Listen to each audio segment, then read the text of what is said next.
Hello guys, chicken gravy எப்படி பண்ணுறதுன்னு பார்க்கலாம். அதுக்கு முன்னாடி ஒரு பேஸ்ட் நம்ம ஒன்று இப்போ ரெடி பண்ணி வச்சுக்குவோம். அதுக்கு சட்டியை காய வச்சு சின்ன வெங்காயம் பெரிய வெங்காயம் ஈக்குவல் ரேஷியோவில் ஃபோர் வெங்காயம் 4 தக்காளி 4 வெங்காயம், கொஞ்சோண்டு சீரகம், மிளகு, பட்டை, கிராம்பு, காரத்துக்கு தகுந்த மாதிரி காஞ்ச மிளகாய் எல்லாத்தையும் எடுத்து அதை நல்லா எண்ணெயில் வச்சு நல்லா அதை வேக வச்சு நம்ம மிக்சியில் அடித்து அதை ஒரு பேஸ்ட் மாதிரி எடுத்து வச்சுக்கணும்.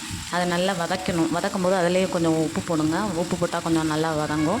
கொத்தமல்லி கருவேப்பிலை லாஸ்ட்டாக அதிலே போடலாம். என்கிட்ட கொத்தமல்லி இல்லாதனால நான் அதில் போடல. கொத்தமல்லி போட்டிங்கன்னா இன்னும் கொஞ்சம் ஃப்ளேவராக இருக்கும்.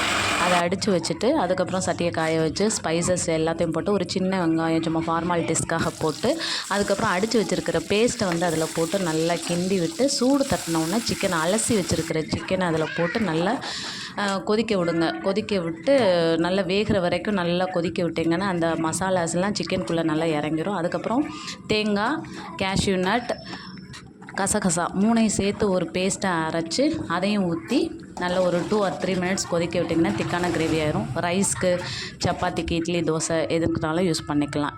It will be very easy. Thank you guys.